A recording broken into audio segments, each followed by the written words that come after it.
All right, thank you for joining today. So I'm super excited to introduce today's presenter, Lauren, who is the therapy manager at Blue Wing Care.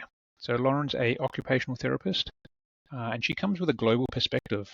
So she's practiced in South Africa, the United Kingdom, and now Australia.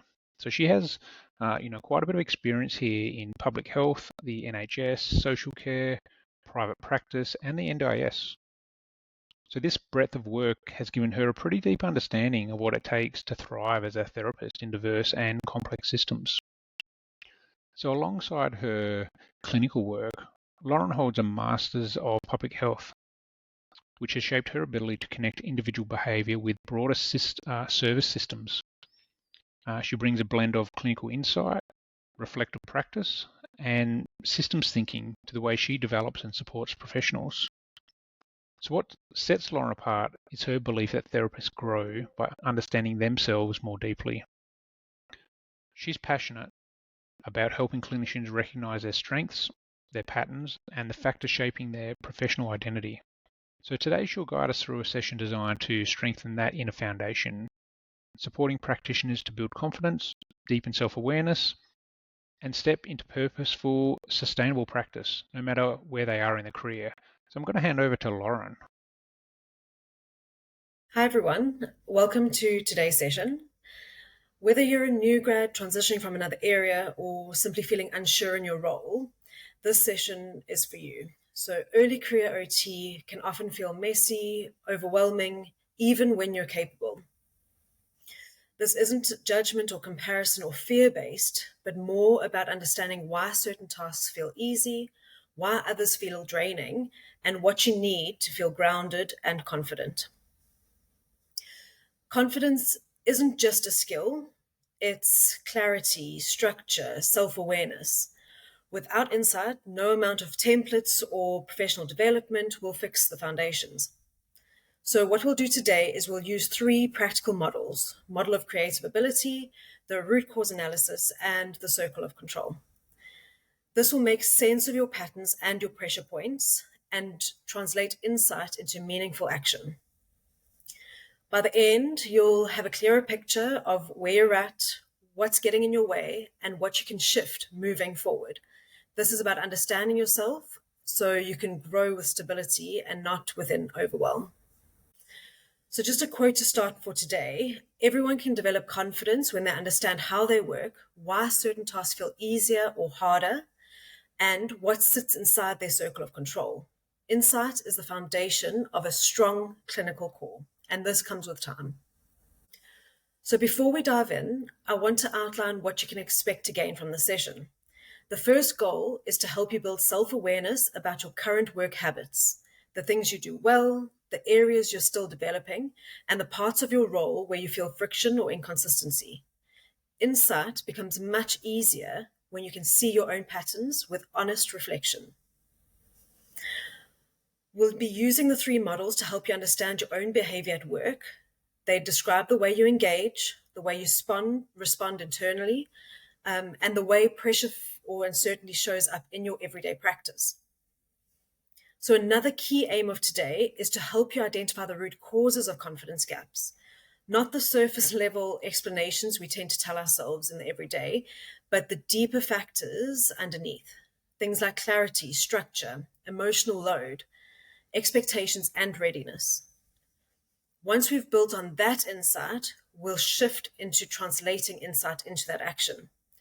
You'll learn practical, realistic workplace strategies that match where you're at, not where you think you should be.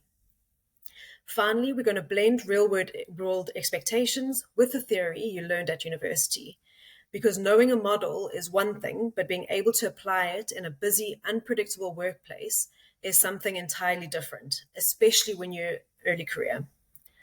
By the end of the session, you'll have a clearer understanding of how you work, why you work the way you do, and what small purposeful changes can help strengthen your clinical core moving forward.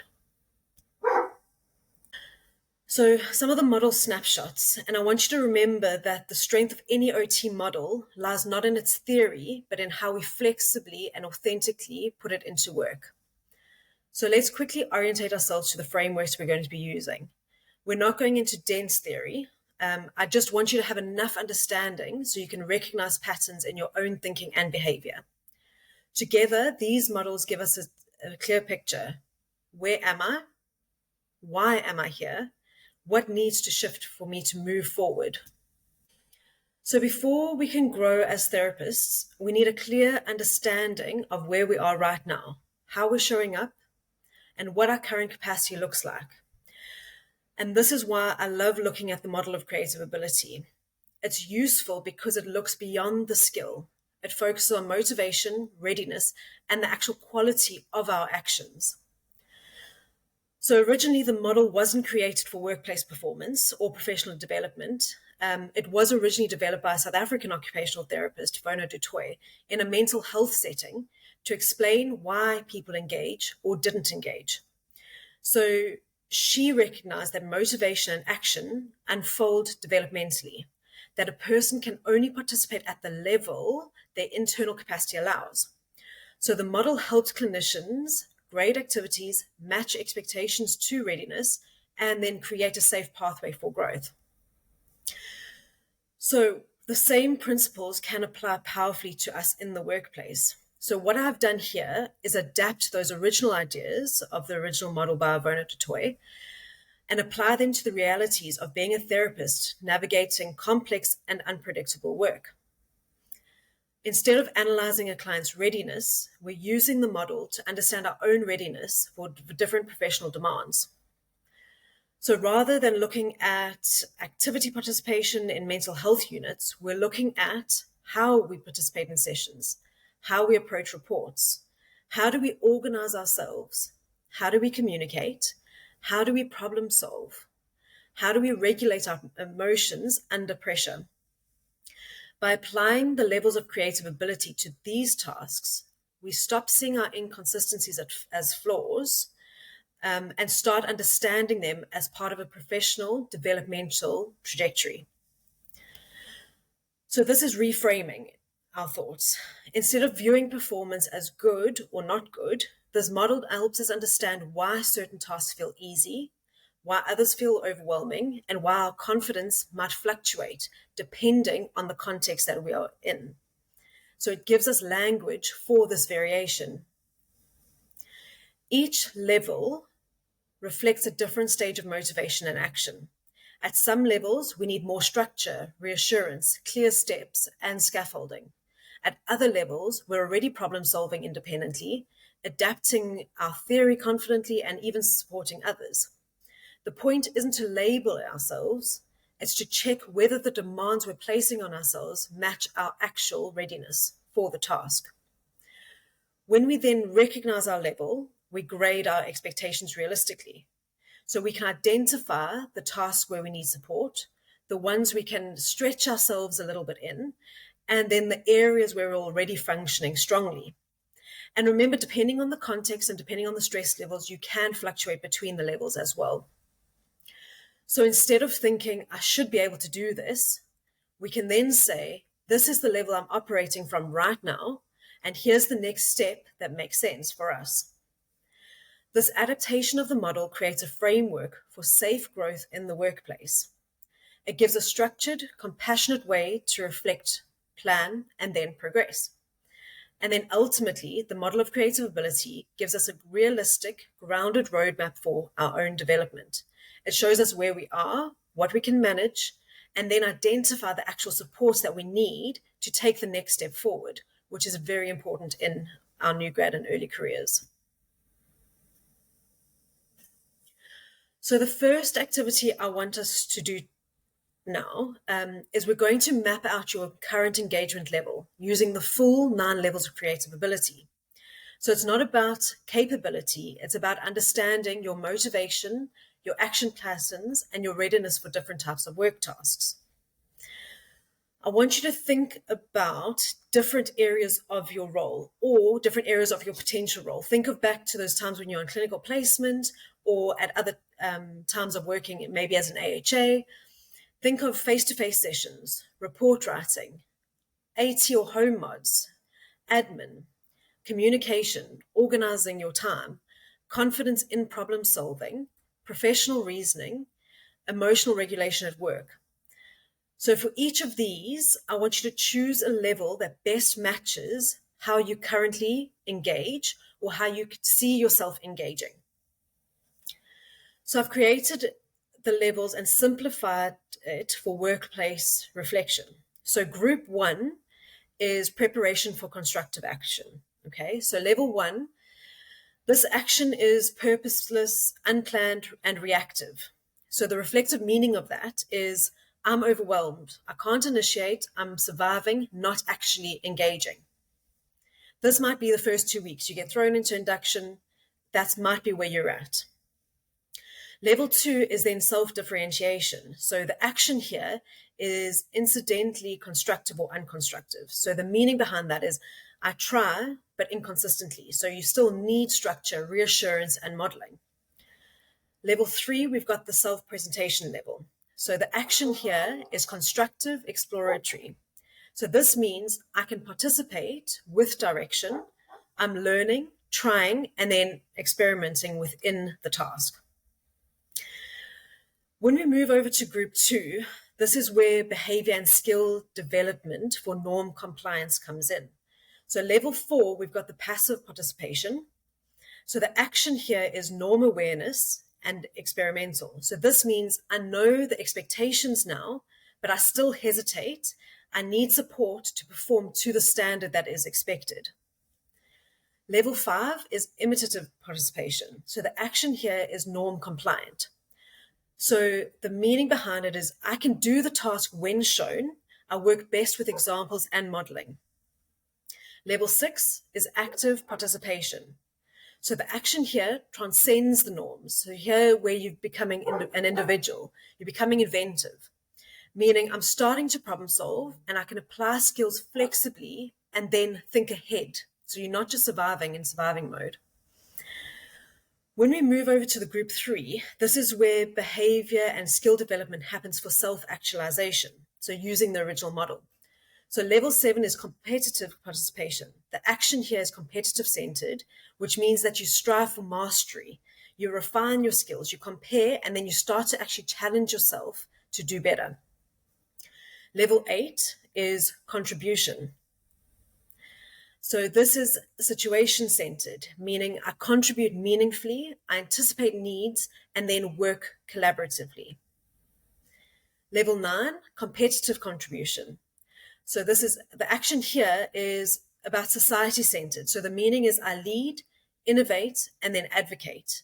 I support others through my expertise. So this is when you get to the next level where you're actually supporting others, maybe in year 3 of your career or in a context that actually applies to your readiness. So what I want you to do is take a few moments to map where you sit for each work task by selecting one of these 9 levels. I want you to be honest with yourself. So for example, most new grads might find they are level 2 to 4 in reports, depending on their clinical background or their university studies or clinical placements. Maybe a level 3 to 5 in minor AT, low-cost AT or minor home mods. Maybe a level 4 to 7 in sessions. Level 2 to 4 in organization, just because you haven't had the sort of context of working as a OT. Maybe a level 3 to 5 in communication. Level 1 to 3 in emotional regulation under pressure, because you haven't yet felt the pressure of a work environment as an OT in an early career. And it's incredibly normal to span different levels depending on the task, because it also depends on your personal skills and preferences as well. So I want you to look out for these patterns. Where do you feel steady? Where do you feel reactive or hesitant? Where do you rely heavily on others? Where are you beginning to show independence and initiative? This variation is not a problem, it's a map. So this map gives you the language to understand your clinical core.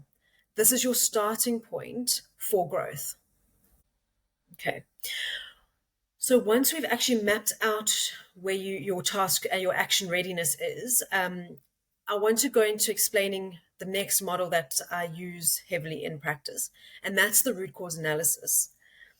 I want to explain it in a way that actually sticks, and it was a way that was previously explained to me by a previous mentor. So the root cause analysis is simply a structured way of understanding why something is happening beneath the surface. So it's not the obvious reason, it's the real reason. So one of the best examples of this that they used in my training is the White House pigeon story. And that's the story that's actually stuck with me. So for years, the White House maintenance team noticed that the exterior paint kept getting damaged frequently. They were needing to do it pretty much annually. So the initial assumption was the pigeons are ruining the paint. And on the surface, that looked to be true. You could see the pigeons, you could see the damage. So the first instinct might be, we need to get rid of the pigeons. But using root cause analysis, it teaches us not to stop at the first answer, but instead they ask the next question. Why are the pigeons here? So it's because they are attracted to the spiders on the walls, for example. Then we go deeper and ask another question, another why. Why are there so many spiders? And this was because the spiders were feeding on the little bugs swarming around the building. They didn't want to stop there. You had to ask yourself another why to get to the root cause. So why were other insects swarming? Because the bright exterior lights were drawing them in at night. So once they actually understood the actual root cause, the solution was surprisingly simple. They just turned the exterior lights on later in the evening. And that one change removed the insects, then the spiders, then the pigeons, and finally the paint stopped getting damaged so frequently. So if they had only focused on the actual pigeons, which was the first answer to the problem, they would have spent endless time, money, and energy solving the wrong problem. And that's where root cause analysis does for us therapists. When you avoid a report, feel overwhelmed by AT, struggle to start documenting, or freeze in certain situations, it's rarely because you're bad at it. Those are pigeons, for example, the visible symptom, but the real cause is often deeper. It's often sitting at the clarity level, structure, emotional load, overstimulation, expectation mismatch, and we know that happens quite often, fear of mistakes, perfectionism, fatigue, or a gap in support.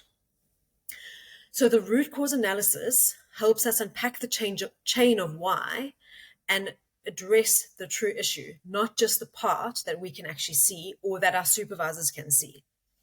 When we understand the real cause, the solution becomes clearer, kinder, and then far more achievable. So moving on from there, we're going to go into the next activity. So I want you to use your mapped levels of the model of creative ability, and we're going to use those insights to dig a little deeper as to why you are at the level you are. So the levels you identified earlier will give you clues about where things feel harder, but now we're looking at the why. So step one, I want you to choose one task where you scored at a lower level, so action level. So for example, this might be something like level 2 self-differentiation. So you can try, but you still need reassurance and that structure. Or level 3 self-presentation, that you participate, but only when guided, and you're still figuring things out. Level 4 is that example again, is passive participation. So you know what's expected, but you hesitate or feel unsure. Level 5, I can do it if I watch someone else first. And these levels are indicators of readiness, capacity, and then the environmental fit. So I want you to pick the one task where your level felt lower than expected. Once you have that level, step 2 is describe what actually happens when you attempt this task. So I want you to use it from a behavior lens of looking at it, or a behavior framework. So for example, I avoid starting, I stare at it, feel stuck, I do it but second guess everything, I rush through it just to get it done, I freeze when something unexpected happens. So this is your observable pattern. Step 3, then, you're going to ask yourself why this happens, and you're going to go and ask yourself why until you get to that root cause, and then link it back to that level you chose. So for example, you might need clearer structure, reassurance templates, or co-working to feel safe starting at a level 2. For example, at level 4, you might know the expectations but lack confidence to meet them consistently. And then understanding what level you're at gives insight into the type of root cause you're likely to be dealing with. Once you get to step 4, you're identifying what sits underneath that behavior. So this is where the root cause begins to emerge. So common drivers include unclear expectations, fear of making mistakes, not knowing the steps, too much cognitive load, perfectionism, sensory or emotional overwhelm, lack of modeling or examples, fatigue, low structure or chaotic systems, a mismatch between readiness and task demands, and then link this back again to your creative ability level. So level 2 often signals lack of structure, level 3, inconsistent fear of judgment or not enough modeling. And then once we get to step 5, we identify the real root cause, not the behavior, not the frustration, and not the pigeon. I want you to ask, what is the actual cause that needs attention for you to move up to the next level? So this is some possible answers. Okay, you don't have a structure that matches your level. You need more modeling before you can act independently. You need clearer criteria for what good enough looks like. You've been operating above what your current readiness is. You've been putting too much pressure on yourself at that level.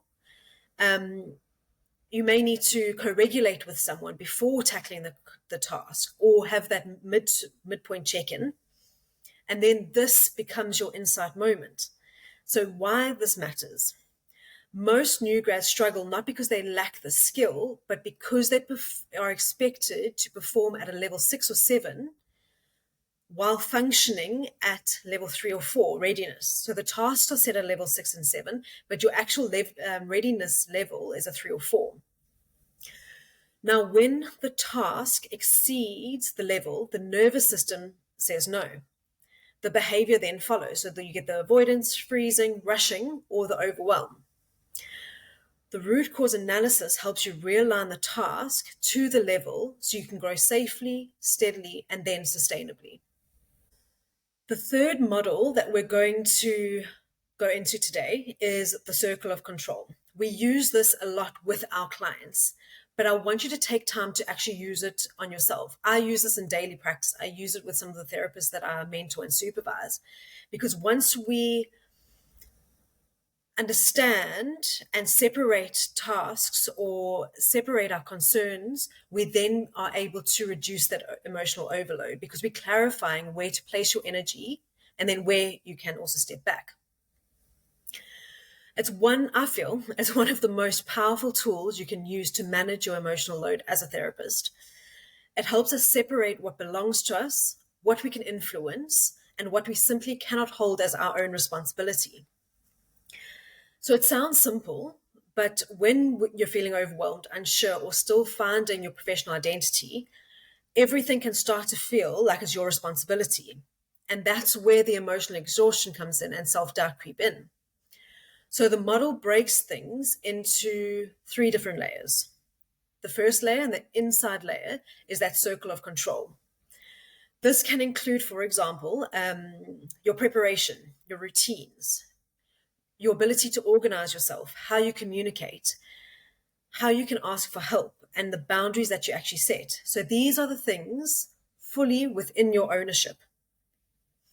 The parts of your job where the choices, your habits, and planning make a real difference.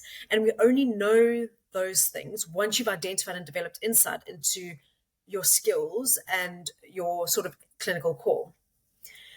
The next level is the circle of influence. So what can you influence? This is the middle ground. Things like provider communication, client engagement, timing, clarity from supervisors, team collaboration.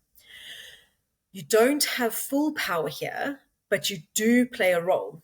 You can guide, support, and communicate, but you can't guarantee the outcome. Now, this is a frustrating part within our role, but once we understand the frustrations behind it, we can then move forward. The third layer is what is outside of your control, or sometimes referred to as the circle of concern. This is the layer that drains new grads the most when they accidentally try to carry that load. This, for example, could be NDIS timeframes, cancellations, provider delays, funding decisions, other people's reactions, unforeseen circumstance or crisis. These are not yours to actually fix. They are realities that we have to navigate within our role, but not responsibilities to absorb. What happens when we don't consciously separate all of these layers is everything then blurs together. You start owning problems that never actually belong to us. You feel responsible for outcomes that you cannot influence. And when we become overwhelmed by pressures that no therapist knew or experienced can then manage alone. This model helps us put things back to where they belong. It helps ground us and it takes us out of the situation to actually have that reflective lens. We're going to do the third activity. So you've identified your level of readiness using the model of creative ability. You've explored why certain tasks feel hard through the root cause analysis. Now we're going to layer in the third piece and the emotional load linked to those tasks. Even when you understand the task, and even when you understand yourself, you can still feel overwhelmed if you're carrying things that don't belong to you. So this is where the circle of control becomes essential in our practice. It helps you separate what is genuinely yours to manage, what you can influence but not guarantee, and what is completely outside of your control, no matter how hard you try. So when new grads or early career specialists or even OTs or therapists moving into a new area of practice, everything blurs together. And once everything blurs, again, you're taking it inside as a personal responsibility. So part of this activity is we're going to unblur it. Step 1, bring your earlier task into this activity. So think about the same task you worked through earlier, the one where your model of creative ability or your creative ability level was lower, and where your root cause analysis activity uncovered the why behind your difficulty. Now we're going to unpack the emotional load attached to that task. So step 2, break your worries into the 3 circles. So in your control, those are the things you actually have full choice over. Your behaviors, your habits, your communication, your preparation. These can also be how you ask for help, what boundaries you actually set in place for yourself once you have more insight into yourself, the pace when you have choices, your use of templates or supports and using them to its full potential, your mindset and self-talk is also a really big and important factor as a new grad or early career. So these are yours, these matter, and these are the levers you can confidently pull in times where tasks are feeling more difficult. I want you to group things in your influence. So these are things you contribute to but cannot fully control. Some examples are provider communication, again, client engagement, same examples as we used before. So clarity from supervisors might be a big thing where you can ask them questions. Expectations, teamwork, caseload discussions, scheduling negotiations between if you've got working with a multidisciplinary team. You can guide these, shape them, and positively impact those criteria, but you cannot control the outcome, and we need to be okay with that. Step 3, or the group 3, is those things not in your control. So those are things that weigh down most new grads when they, again, accidentally take ownership of them.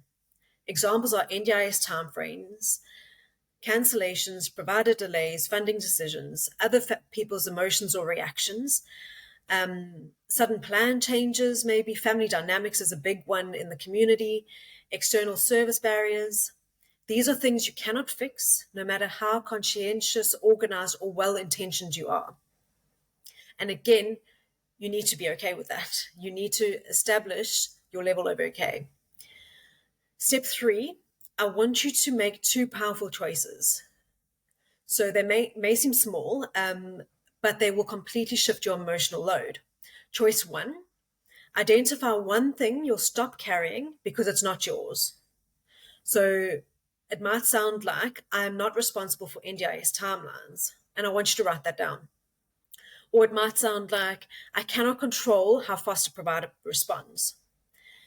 Think of those things that really actually bother you, that put a barrier into your tasks. Another example, I cannot control whether a client cancels on the day. I'm not responsible for someone else's emotional reaction. And I want you to frame it in the I am sort of framework or lens. This forms part of boundary setting. This is emotional safety. So then the choice 2 is, I want you to identify one thing that you will take ownership of because it is yours.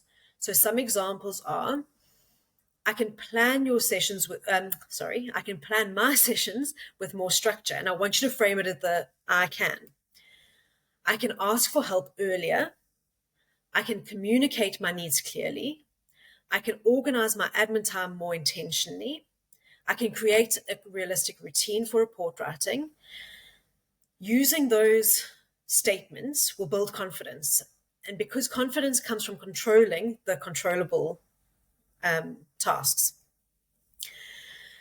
Why this activity matters. So this activity helps you rebalance your emotional load, because what we often call stress is actually carrying things that aren't ours and not carrying the things that are. So we have that imbalance of prioritizing tasks that we can't actually control over tasks or influences that we can control, or personal things that we can control.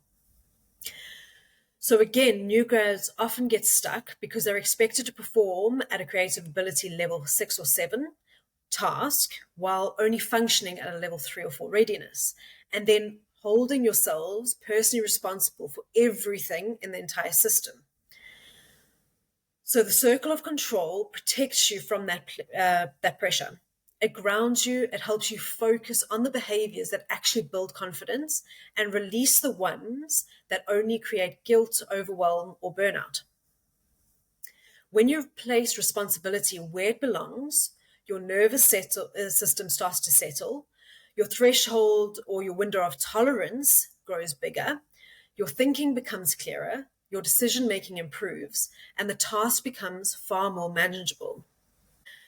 I want us to now pull everything together. If there's one thing I want you to walk away with, it's this. Confidence doesn't come from perfection. Confidence comes from understanding yourself, your patterns, your habits, your behaviors, your strengths, your readiness, and your needs. Your clinical core doesn't grow because you suddenly know everything. It grows when you see yourself clearly, understand why you respond the way you do, match the task to your level, and adjust the environment to match that level. Clarify what's yours to hold and what isn't. Build small, consistent habits that make daily practice easier. You don't need to be a fully formed clinician right now. You just need to be intentional, aware, reflective, and willing to take the next doable step. As we close, I want you to take a moment to imagine that road on the screen. So the puzzle pieces are your professional journey. Every clinician you admire or you follow has walked a road just like this, piece by piece, step by step, building their identity through uncertainty, curiosity, and persistence. None of them started fully formed. None of them had all the answers. They felt unsure, stretched, overwhelmed, exactly like you might feel now. What shaped them wasn't perfection, it was the willingness to understand themselves within their context. So today, what you've done is explore the pieces that make up your practice, what drives you, what drains you, what supports you, and what helps you grow. Each of these insights is a puzzle piece, and each piece helps the road become clearer beneath your feet and allow you to see where you're going. So this work that you need to do to build that insight is more powerful than any template or training because it builds a foundation you'll stand on for the rest of your career. And sometimes we often need to come back as our career progresses. We come back to these insight building tasks. So the lens in which you frame yourself here is important. You're not behind, you're building. Your professional journey is already in motion. Keep walking. The clinician you're becoming is forming with every piece that you place. All right, thanks very much for that, Lauren. Now we have a few questions just from the audience. The first one, if you don't mind, Lauren, um, we've got one here. How do I bring, if I've got an issue, how do I bring this into supervision without sounding like I don't know what I'm doing? So bringing it into supervision is the opposite of looking like you don't know what you're doing. It shows that you're actually thinking about your practice instead of just pushing through it and winging it, basically. And also remember, good supervisors don't want you to pretend. They want to know what's actually going on, so that they can actually support you properly. Well, that's what I do as well. I want to know exactly what's happening. And remember, you don't have to come in with a script. You can just say something like, hey, I've noticed I'm sitting at a lower level within this task that I've been set, and I'd like some help unpacking it. And they should be able to unpack it with you and then build that more grounding and reflection into your practice. That reflection tells them that you are aware and that you're just trying to match your readiness and your skills to the task at hand. Okay, great. The next question we have is, how do I stay motivated when I feel like I'm moving slower than everyone else?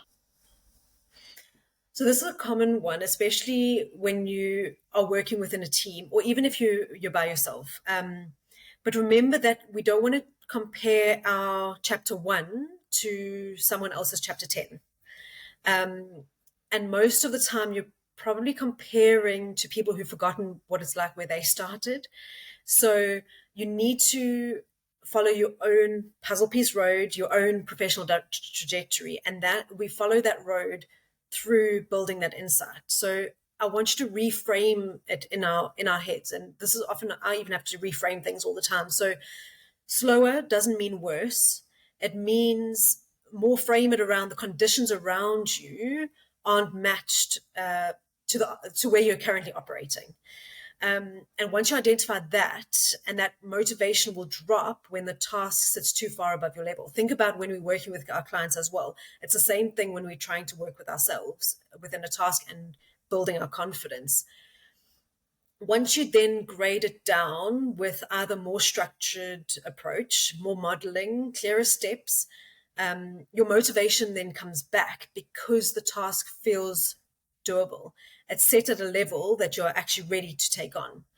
So I just want you to remember that the goal isn't to speed up, to try and catch up to other people. It's more about making the load fit to where you are right now so that you can take those consistent steps forward. We want you to be taking those steps on your puzzle piece road, laying the foundations, because once you start setting that, then you'll feel that momentum starting to track again. Okay, great. The next question, what do I do if my expectations of my workplace don't match the level that I'm working at? Yeah, we see that a lot. So mismatch is common. It doesn't mean that you're not capable. It means, again, that the demand is out of line with your readiness. In a good workplace, they're going to help you with that, right? They're going to support you individually, not putting you in a box or blanketing things. They should be helping you individually. But in order for them to help you individually, the first step is to actually sort out and create what is actually yours to carry. So separating it using that circle of control. So it's things like, what can you organize or prepare differently? What sits within your influence? If you've done everything that you can control and it's still not a mismatch, then you take it to your supervisor and say, look, how can I then align the task? So we're using that reframe again. Instead of saying, I can't do this, I want you to try something like, I can do the task, but not at this level or at that intensity. And going to your supervisor or mentor and saying, if we can adjust X, I'll be able to complete it safely and consistently. So it's already identifying what can be changed for you to be successful in the task. And once you've identified that, it's easier to actually go to a supervisor or mentor and then advocate for yourself. So it's on that advocacy pathway, it's on that professionalism. You're not sort of lowering the bar, but you're more aligning expectations between you and your workplace so that you can grow without burning out. And in that way, then we can make more of a match between yourself and the workplace, because you know exactly where you're sitting, you know exactly where the workplace expectations are, and then you can come to some sort of agreement, sort of in the middle. Okay, great, great. Well, that's all we have time for the questions. We've just got a few of the references here for anybody that wants to go back to them. Is there any key ones there that you wanted to point out? There are some other, to help sort of build insight. So there are other optional modules that you can then actually use. The Gibbs learning cycle is a one that we use quite often. Anyone who starts with us identifies their learning style straight away, so that we can then match where they're at more clearly. And then the probably the experiential learning as well from Kolb is also a good one. So I use both of those, Gibbs and Kolb, to sort of really identify where a practitioner is at. Okay, great, great. Well, we'll end it there. And again, Lauren, thank you so much for your time today. Thanks for having me.